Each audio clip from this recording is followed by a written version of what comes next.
On this show with Dustin Oglesby, we talk about the purpose-driven life. Much like the book by Rick Warren, who's actually been a father figure in Dusty's life. Why are we doing all of this? And who is winning, not just professionally, but personally, with all the challenges that are actually happening in real estate right now? It's really easy to get distracted. Dusty's a very down-to-earth guy. He even talks about being a tennis coach and coaching people like Dirk Nowitzki and what he learned from these top performers amidst really hard times. You're going to enjoy this.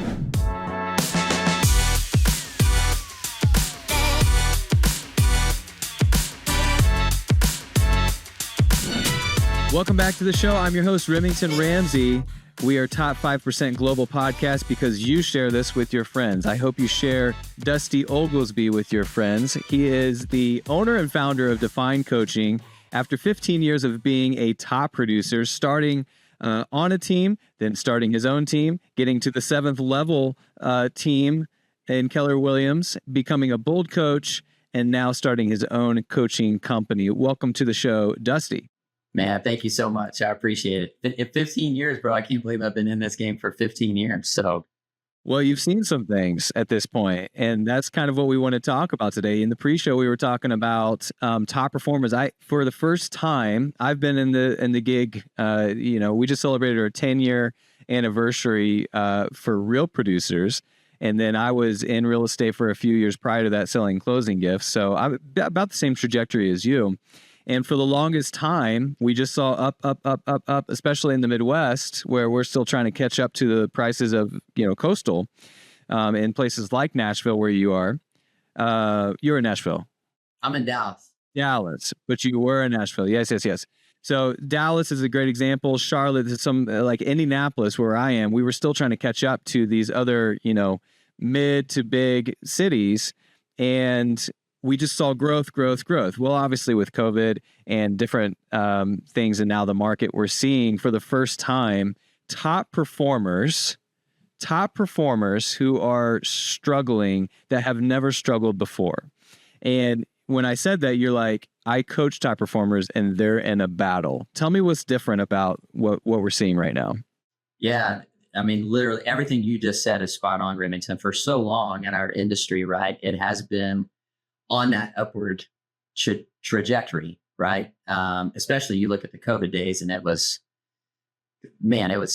crazy town out there, right? I mean, you put a sign in the yard, you sold the house, people were calling you, and the game has absolutely changed from what it was to what it is. And a lot of these top producers that I'm coaching, it's not that a lot of them have actually, they've been in business long enough that they've seen other markets.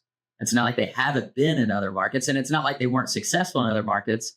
But I think it's like anything else. When you stop maybe the habits that, work, and you get, you just settle in, I think, and we get a little bit complacent. I think it's human nature that we just, we look for comfort and we get comfortable. And then all of a sudden, and this was a pretty, in my opinion, it's kind of gradual then sudden, right? You know it's coming, you hear it's coming, you see glimpses of it coming, and then all of a sudden, I think you wake up and you're like, oh man, it's here.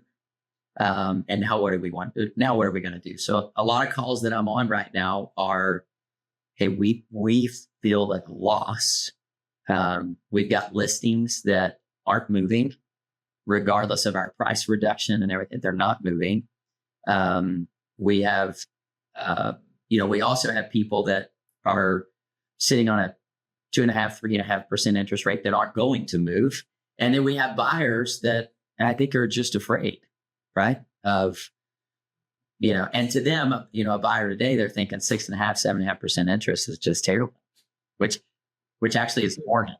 Right, exactly. And I think what we're seeing, and we've talked about this on the show before, there's going to be a new normal that happens over the next 6 to 12 months where like, this is just what it is. So we've seen it long enough. You've got the people who have to move, the marriages, the divorces, the deaths.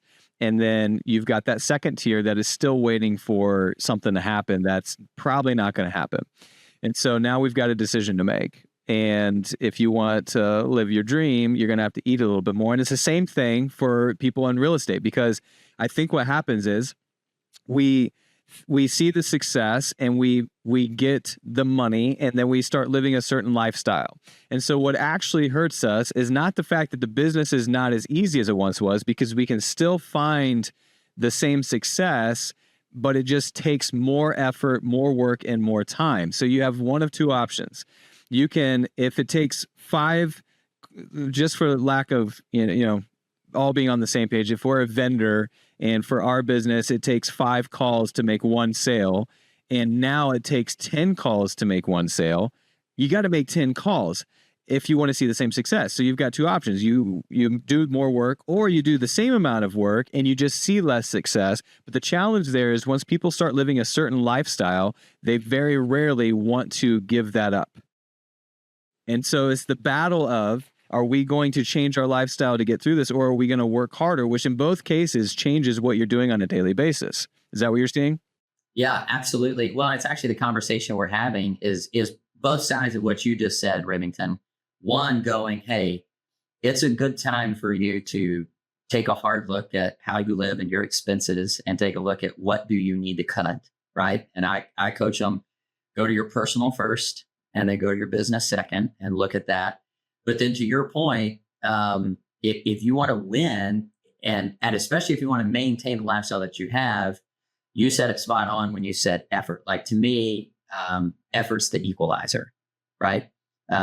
If you want more, you got to do more. And I don't mean like effort at the expense of your family or effort at the expense of relationships, but it is going to take more effort. 5 calls may not do it. It may take 10. And so, so many people out there are naturally talented. And I think a lot of what's happened is that talent can take you a really, really long way. But when you get to a market like we're in now, you've got to have more than just talent. You've got to have a skill set. You got to have your skill sets even better.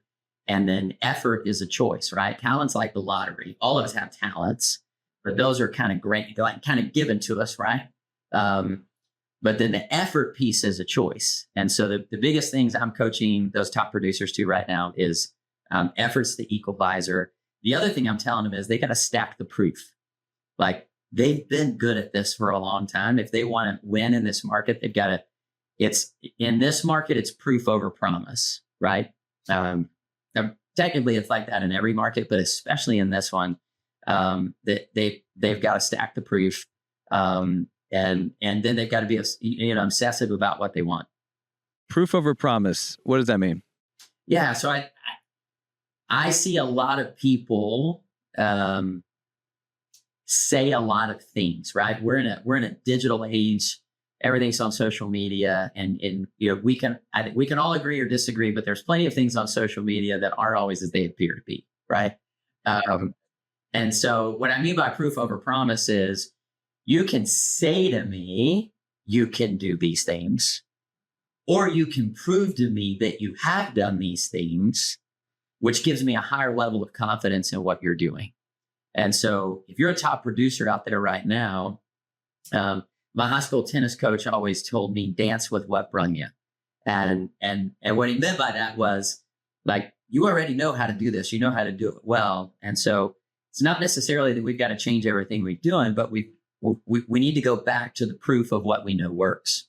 And a lot of them have just gotten away from what works, and they've sat in the talent of it. But the proof over promise piece is just exactly that, right? Like, go back to what we know works, and then make sure that what you're putting out there is the proof of your promise and what you're able to do and what you've been able to do. And people will follow that. Well, it's interesting because, like, so when someone starts to see success, and you got into this game around 2010, if I'm doing the math right. So that would have been a great time to buy low. And then for the next 10 years, you were seeing the return on an investment of buying low within real estate. And so a lot of people probably did the same thing as you did. And so they get in and they see success, and maybe they even struggle at first because of just learning the business. They go, We just had Danny Barron on the show. He went 365 days working for a builder and sold 0 houses. Now he sells 200 a year. So maybe you have a struggle at the beginning, but then once you start getting good at the thing, it's really hard to, once you feel struggle again years later for the first time, remember what it was like to overcome those obstacles because you haven't had to do it in a while. And that kills people sometimes. I remember, in Real Producers, we have 150 of our markets that are, 120 of them are in print. And 30 of them are in ramp up, which basically means they're acquiring partners before they launch the first issue. Well, we recruit just by happenstance a lot of people on both sides of real estate, whether they were in title, they were in lenders, they are a realtor themselves. And so you'll have a realtor who has been selling houses for 10, 15 years that is really good at it. They've got their systems in place. And even during a down market, they find a way to win. They're like, we want to launch a Real Producers franchise. We go through the recruiting process and then they get out there and they start meeting with people. And they're like, this is going to be easy. Real Producers is great. I'm great. We're going to make it happen. But then they see the first signs of struggle, the challenges, and it's been so long since they've had to overcome something that they don't even know the mindset to be in order to overcome it. And it's scary to think. And so like Bobby and I, director of product growth for Real Producers, he's on the show sometimes and we talk about when life is too easy and we're starting to coast, how can we make things difficult to remind ourselves? He's got a 20-pound vest. So if he feels himself starting to whine or complain about how his day's going, he'll throw on the 20-pound vest and make life a little bit harder to remind him that it could be so much worse. And I think that kind of an attitude adopted by people who are seeing success is like preparing for, hey, it's not all going to be sunshine and rainbows, but I don't think we all do that. Right. No, we don't. We don't. And I think to your point, Remington, we find success, markets going up. And I think we just get out of the daily practice. We get out of the work. We get comfortable. And what you're talking about right there that Bobby's doing is he's putting himself intentionally in an uncomfortable position. Right. And so, every one of us should put ourselves in uncomfortable positions. I love it. This dude's fixing the chair behind me. Yeah, we're live. So if you're listening to this, I have a window that's like a one-way mirror. So occasionally we'll get some fun. This dude is just checking himself out. He is. That's making me uncomfortable. Speaking of uncomfortable situations. But if we voluntarily put ourselves into uncomfortable situations, then what happens is when uncomfortable situations come to us involuntarily, which is what's happening right now in the market, we're prepared for it, right? Like I've got 12-year-old twins. I purposefully make them uncomfortable because I want to know when they get in uncomfortable spots, they know how to respond. And that's what I would say to all these top producers out there. Like, you know how to do this. And you just got to go back to that, right? Like the biggest thing I'm telling them, quite honestly, and I say this in the room all the time, Remington, is I'm like, this market's actually really simple. You just have to go to work. Like, whether you want to spell it W-O-R-K or W-E-R-K, like you have to go to work and you've got to do the things that nobody's seeing and you've got to do them at a whole new level, right? Like nobody sees the work that top producers put in, and that's the point. Right? Like nobody sees that. And so the question I'm asking everybody right now, when I get on a call and they're like, man, we're struggling. What do we do? Where do we go? My first question to them is, hey, if you were to pay somebody today to do your job the way you're currently doing it, what would you pay them? And immediately they go silent because they know the answer. Oh, that's a great question. Can you repeat that question? Yeah. So if you were to pay somebody today to do your job, right, but do it the way that you're doing it right now with your work ethic today, what would you pay them? And then I ask them, I'm like, so what? And then I walk through them, I'm like, hey, so what would you expect of them? Right? And they're like, well, I would expect that they get up, right? That they get up, they show up early. They're dressed, they're ready. And I was like, okay, would you expect a certain number of calls a day? They're like, yeah, of course I would. Would you expect them to track it so you could know for sure? Yeah, of course I would. Would you expect a number of appointments? Yeah, of course I would. And I'm like, well, you are not expecting that of you at all. And so to me, it goes into, we got to go to work. What would you pay yourself? Right. If like, what would you pay somebody if they were doing it today for you? And then it's also, Remington, these are the days of real estate that we have to understand that boring is what wins. Boring is what wins. Yeah. Like, we got to do the day-to-day stuff that we probably got out of practice doing. Is that hard to believe because at some point it wasn't boring what wins? Like the flashy things actually did win? Yeah, I think so. Like, what's an example of like flashy things that worked and now they don't work? Like, because the boring things, I assume, are making the call, like making 100 calls, doing all the touch points, doing your own drop offs, or having someone do the drop offs. Like, what were the flashy things that were working? Well, I think before, well, this still works today. It's not like it doesn't, but in the social age that we live in, right? When we're out there winning, and I can constantly post my wins, that's pretty exciting, right? Like that's like the sexy part of the work, right? Like, we're closing again and we're winning over here. We got, we got videos everywhere. But now it's, those are fewer and far between, right? Everybody's doing it now. So you have to think different, right? You got to do it at a higher level. So even on a social media side, right? I was just at an event in Nashville this last week called Booked and Branded.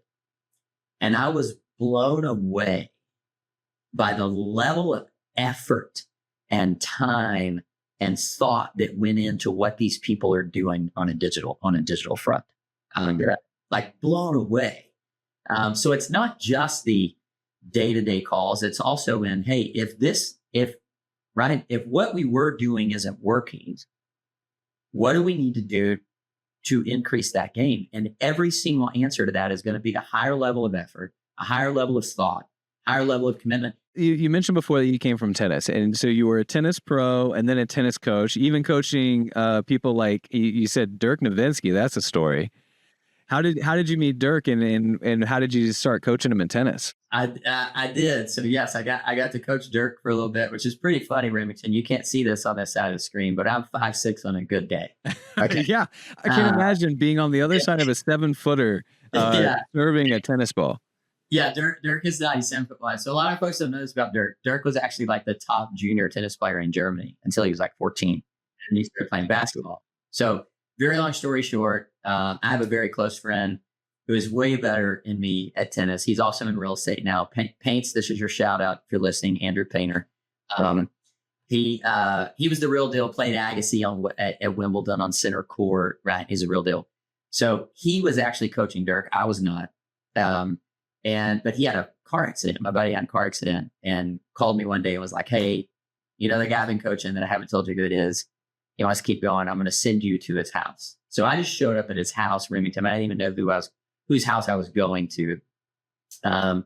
They buzzed me in, and they told me to come around back, and I walk around back, and the whole back of his house is like accordion doors, right? And it just opens up. And he's sitting there. It's Dirk. And I'm like, that's a Dirk Nowitzki. And he just says, hey, come on in and have a Heine. He means Heineken.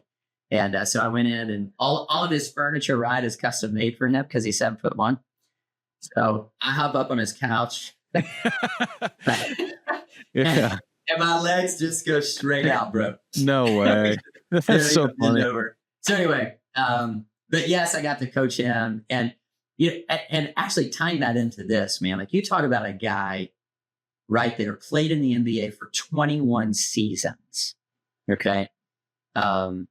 You talk about somebody who understands go to work, somebody who understands, right? Like, regardless of what's thrown at you, it was phenomenal to spend time with him, to watch what he did to prepare, right? Like, it was phenomenal. Like, this guy was in ridiculous shape. He could have stayed on the tennis court for hours on end. And like, one thing I would say that I've learned through really tennis more than anything, that I learned from my high school tennis coach is, my high school tennis coach was 5'1", and she would always say, you will perform at your level of preparation, period. Right. And I think part of the problem we're having right now with agents in the market is they're not understanding you will perform at your level of preparation. Like you can't just fly by anymore because you're talented. And you know what's funny, Dusty, is like someone listening to the show will hear that and say, yeah, we got to do that. And they're listening to it on their drive on their way to the office. And when they get to the office, they're not going to have time to prepare. They got to write the offer. They got to make the more calls. They got to keep doing the thing. And then unless they put it, because I'm like this too, unless I put it in my schedule, this is when I'm going to prepare. And there's never going to be a time where it just happens, or you're sitting there and you're checking emails and you're like, this would be a good time to prepare. You have to prepare to prepare. And it's like, for me, it's just a simple like scheduling, you know, getting back to Dirk, because I knew we were going to talk about this. I forgot a famous quote of Dirk's that I love. He was an NBA champion, but if I remember right, he beat the first big three in Miami to win the championship. Yeah. 2011. Yep. His quote when they asked him, I can't remember what they asked him, but they basically said, what do you think about the big three? Bosh, LeBron, and Dwayne Wade. And he goes, well, that's not really a big three. If they really wanted a big three, they would have came and got me. And that's the year he won the championship. I mean, that is some confidence right there. But so his preparation, 20 years in the NBA, what else did you learn from your time coaching Dirk that you think applies here? Yeah, well, it goes with the confidence piece, right? The reason that he has that level of confidence is because he has the competence that leads to that level of confidence, right? Like, and that's what I mean by preparation, right? Like, I think a lot of like confidence will get you a long way. The market we came out of, right? Confidence will get you a long way. This market, competence is what people are looking for. They're looking for, are you actually the best person to help me accomplish what my goals are, right? And then I would say the other thing too that I learned from him and just being around top athletes my whole life is what I see top athletes do is they outwork their excuses. Like the excuses just don't win, right? Going back to my 12-year-olds, right? Like we're in the middle of learning in our house, right? And discipline is learned. Okay, we don't like. We are 100% not born with discipline, Yeah. like in any way, shape, or form, right? Yeah. I can see a little pain in your eyes. I'm imagining there's some discussions that happened this week to get you. There's been a little bit of this, right? And so in our house, right, like they get an allowance for doing the chores at our home, and so we just moved, and so there's a lot of craziness, and so I started realizing like that things aren't being done, and so I pulled their allowance. I was like, we're not getting paid. And they're like, whoa. Bro, what are you talking about? I'm not getting paid. And I'm like, well, let me explain life to you, right? Like if you don't work, you don't get paid. Okay. So real estate agents, I know you're not 12, but let me just say to you, if you don't work, you don't get paid. That's the way it works, right? And so I told him, and so as soon as we had this conversation, Remington, right, like I just started getting excuse after excuse, right? Like, well, Dad, we've been moving, right? I didn't even know where the dog food was, and so I just lovingly said, I don't care. I don't care what your excuses are, and no one else will either, right? I've got 30 some odd people I'm coaching right now. Like I couldn't just say to them, sorry guys, I just, couldn't do it today. Right. So but that's like watching people like Dirk and like, they just outwork their excuses. They're not going to sit in those excuses. So. Man, I love that. You have another person who's notable in your life that we talked about before the show that I want to bring up because we're talking a lot about success in real estate.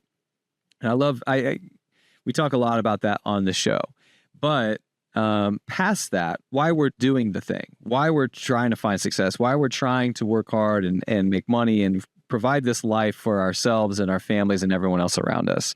You had mentioned your father passed away and a family relative of yours, actually Rick Warren, who, for all intents and purposes, is a celebrity pastor, but mostly because he wrote The Purpose-Driven Life, which I believe is the second most best-selling book of all time behind the Bible. Is that right? That is correct. Yeah. Crazy stat. Donates the proceeds. Just a really cool guy. This person, Rick Warren, is a father figure, a mentor to you. What have you learned in the time that you've spent with him around just how he thinks about life? I know you're a man of faith. I know that this real estate gig is not your identity, but how can we blend, our careers with what we're really living for?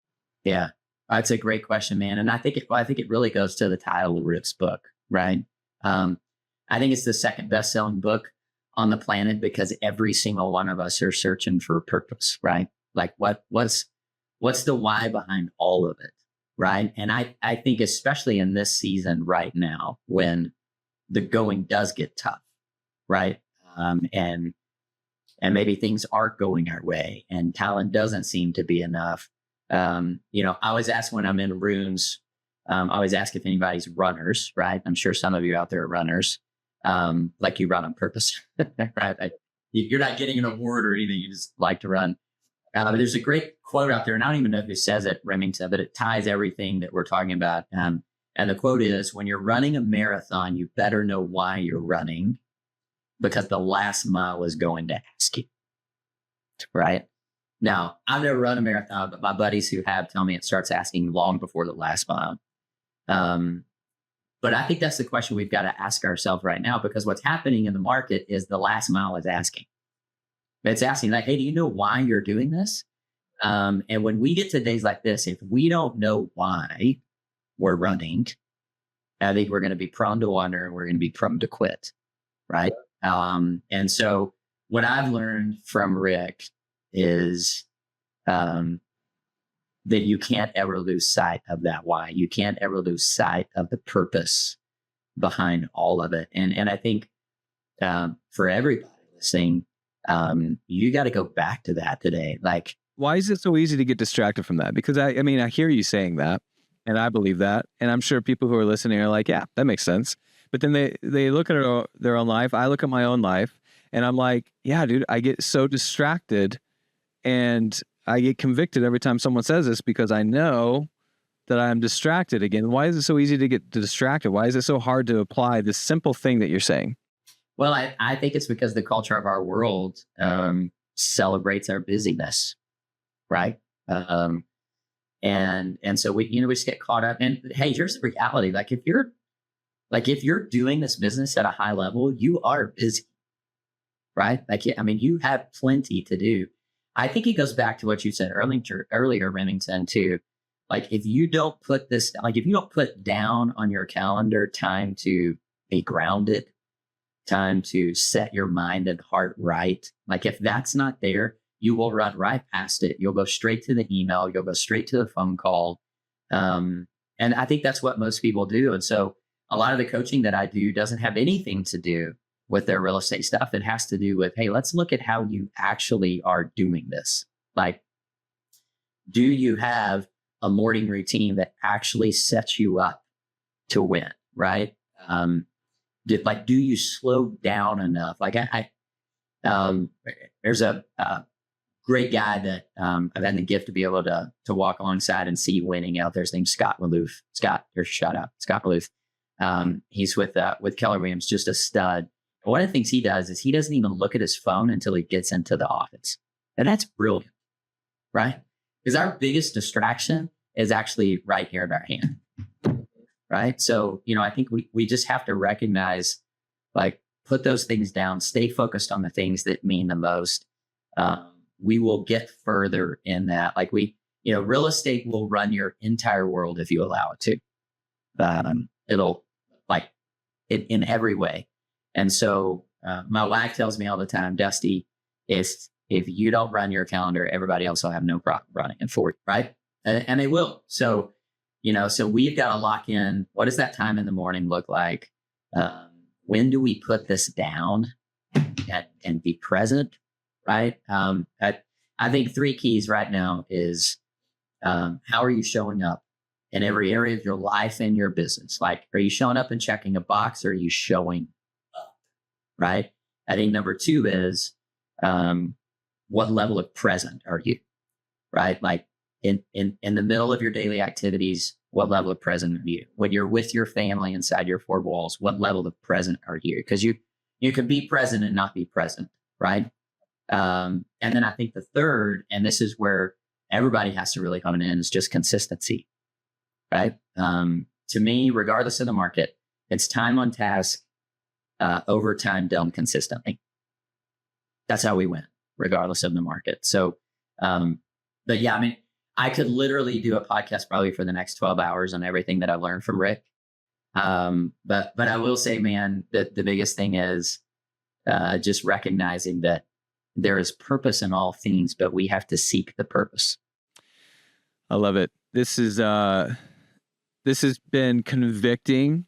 It's easy to do some of these podcasts and I'll be thinking about what the next question is, but I've really been trying to apply everything who's been on the show to my own life during it, so that I can put myself in the shoes of people who are listening. And everything that you're saying today is worth looking at. It's worth looking at, hey, should I not look at my phone until I get to the office? What would that do? Is it worth looking at, have I put preparation time in my schedule? Like everything. I hope we do this, because it's a short enough show where if you take down a couple notes and just try to apply it immediately, it could have some profound effects on their business. So I appreciate you sharing. I always like to end the show with what you're reading, or what have you read? We're big readers on the show. What have been some good books that have impacted your business or life? Yeah, absolutely. Okay, so one of them is The Purpose Driven Life. Everybody go read that. Okay, if you have read it, read it again. The other is, so I spend a lot of my time, Remington, just on leadership, because I think a lot of the challenges, especially like high producers and team owners that I'm coaching have, is it's not a production thing, it's a leadership thing. So 21 irrefutable laws of leadership. I'm actually working through that with a number of people that I'm coaching right now, just working on their leadership of themselves, working on the leadership of their people, which automatically increases productivity, automatically increases revenue. So 21 irrefutable laws of leadership, I think is incredible. There's a great book by Louis Giglio that I'm reading right now called Don't Give the Enemy a Seat at the Table. Because I think we all do it, right? Let things creep in that, like you were talking about, that are distractions or rob us of our joy or whatever. Yeah. So it's called Don't Give the Enemy a Seat at Your Table. I think everybody on the planet also should read Make Your Bed. That's probably the simplest read out there that will radically change your life if you'll just do it. Man, I love that. Those are great. I'll add one to it because I just picked it up a couple days ago. Tuesdays with Maury is a 25-year classic that, talking about purpose, talking about our whys, talking about basically Tuesdays with Maury is a guy who his professor was dying of ALS and was given like 6 weeks to live. And so he spent every Tuesday with him in this perspective of this man who is clearly dying, to have joy and to bring love into the world and ask for it in return. I'm only 40 pages in and I'm just hooked. Like I'll probably read it as soon as this show is over. So it's say right in line with what we're talking about. Like it'd be really easy, and it is really easy, especially in real estate, to be so busy that you don't stop and look at like, am I actually living life or is life living me? And so, yeah, great show, Dusty. Thanks for being on. Anything, where can we find you? Yeah, absolutely. So at Dusty_Oglesby, that's where I'm at on Instagram. We're out on Facebook, and then our website is just my name, DustyOglesby.com. And any way we can help and serve, that's the calling for us. So if you want to meet Dirk Nowitzki, just DM Dusty and he'll hook that up. That's all we got time for. If you want to impact who we have on the show or what we talk about, please email us at podcast@realproducersmag.com. And if there's one person that you think should hear what Dusty had to say, can you share them this show right now? We'll see you next time.